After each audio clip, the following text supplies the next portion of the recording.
Hello guys, শুভ সকাল এবং good morning. সবাই কেমন আছেন? আসলে ভালো আছে। আজ কয়েকদিন যাবৎ বৃষ্টি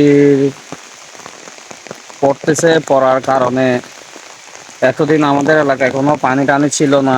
আমাদের রাউজান কেউটিয়া গ্রামে তো আজকে দেখতেছি চারিদিকে পানি, পানি আর পানি।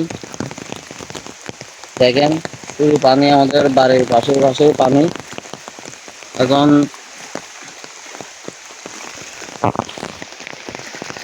আমাদের এদিকে খাল ভেঙে পানি সবগুলো মানে গ্রামের এরিয়াতে ঢুকে গেছে।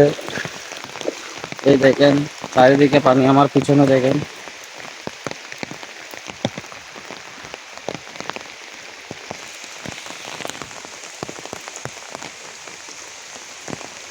খুবই অবস্থা খারাপ।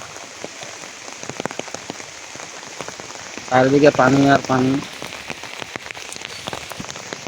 তো এমনই অবস্থা আমাদের আজকে কেউটিয়া গ্রামে। প্রচুর পরিমাণ পানি, অতিবৃষ্টির কারণে আমাদের এলাকায় পানি উঠে গেছে। যে জায়গায় কোনোদিন পানি ছিল না বা দেখা যায়নি, আজ দেখেন চারিদিকে পানি আর পানি। তো চারিদিকে পানি আর পানি। যে জায়গায় কোনোদিন পানি দেখা যায় নাই, সে জায়গায় আজকে প্রচুর পানি। কালকেও ছিল না, এতদিন ছিল না, আজকে দেখেন প্রচুর পানি। খাল ভেঙে অবস্থা আমাদের বাড়ির রাস্তাতেই প্রচণ্ড পানি, অবস্থা খুবই খারাপ। এবং ফেনী, কুমিল্লা, হবিগঞ্জ, কেরানীগঞ্জ বিভিন্ন এলাকায় গত কয়েকদিন থেকে পানি বন্যায় কবলিত হয়েছে এলাকাগুলো। আজকে আমাদের এখানে রাউজান কেউটিয়া গ্রামেই কোনো কোনোদিন বন্যা হয় নাই, আজকেই প্রথম বন্যা হয়েছে হঠাৎ অতিবৃষ্টির কারণে। পানির স্রোতগুলো দেখেন কিভাবে যাচ্ছে, কি অবস্থা। এখনো বৃষ্টি পড়তেছে, কি করব বুঝতেছি না। দোকানে যাওয়ার জন্য বের হয়েছিলাম, কোথাও গাড়ি চলতেছে না, সব দিকে চারিদিকে পানি আর পানি, পানি আর পানি। এই অবস্থায়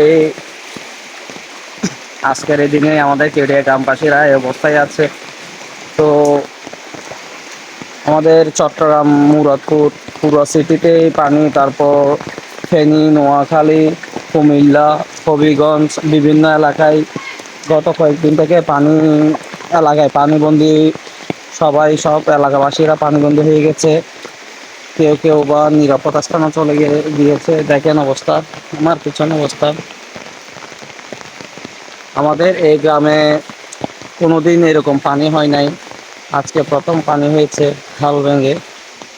অবস্থা খুবই খারাপ, পানি আরো বাড়তেছে আগের থেকে। তো সবাই ভালো থাকবেন, সুস্থ থাকবেন। আল্লাহ হাফেজ। সবাইকে জানাই নমস্কার এবং আসসালামু আলাইকুম।